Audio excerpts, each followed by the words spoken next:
Yeah. Okay. Oof. It was meant to be heavy. Yeah. So, Michael, una watoto eh? Watoto ngapi? 2 girls. 2 girls. Yeah. Wanaume gani? Gianna is 8. Brielle is 5. Gianna na Brielle. Yeah. Majina Kinyamwezi. Sasa Gianna ito Gianna Jacinta, Brielle ito Brielle Lucia. Kuna majina ya katikati ya kawaida. Sawa. Ya Kinyamwezi mama yao ndio kachagua. Yeah? Yeah. So, as someone who's relatively exposed, pre-exposed and exposed, and is constantly exposing themselves within the topic, mental health. Lakini also exposed to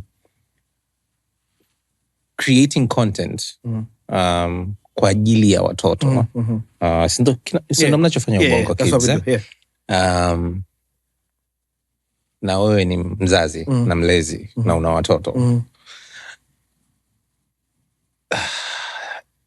Unapambana vipi na changamoto za kulea mtoto sasa hivi kwenye this digital age where they have access to everything? Yani mimi sina mtoto, lakini kuna namna fulani nikifikiriaga naona saa zingine yani inabidi ucheze kiakili sana, ukali au utoboe.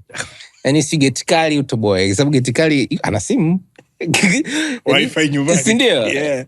Unapambana vipi na hizo changamoto kuhakikisha kwamba when you're there, but also especially when you're not there, mambo hayaharibiki?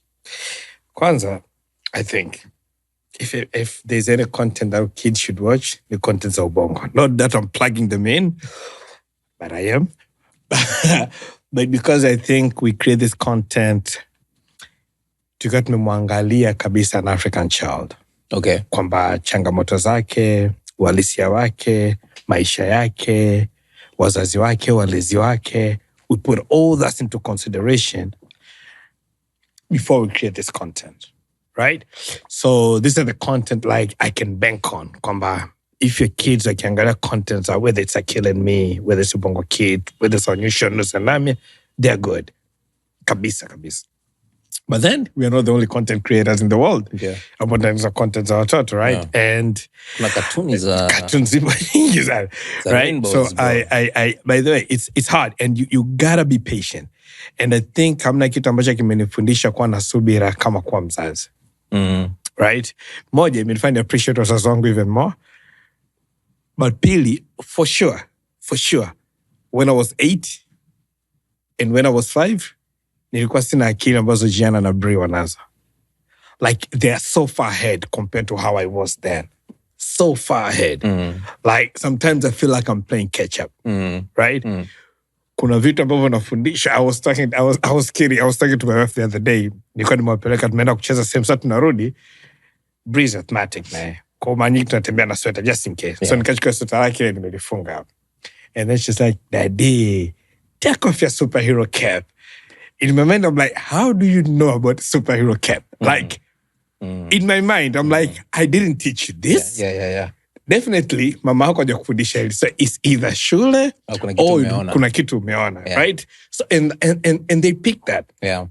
So for me, moja, what I do, of course, kuna hizi normal thing kwamba lock your things, whether it's the iPad, make sure it is locked. You get it over the weekend or when I'm around. Unawapa weekend tu? Or when I'm around. Or when you're around. When you've behaved good, you can watch it. YouTube, make sure it is locked. Especially when I'm around, they need to know what you're watching. But it's not like wanakaa kwangu tu. They go to their cousins, they go to her, they go to her. So for me, it's more like having conversation like, look, if you hear bad word, talk to me. If you see 1, 2, 3, talk to me. You know the thing that you do, you're not supposed to watch. You know the thing that you're not supposed to talk about. You know these are the bad words that we don't say. Yeah. But let's have a conversation. And I try to have conversation. It takes your patience kwa sababu mimi na mkubwa waga tunakubaliana kwamba you don't lie to me, I don't punish you. Be honest with me always.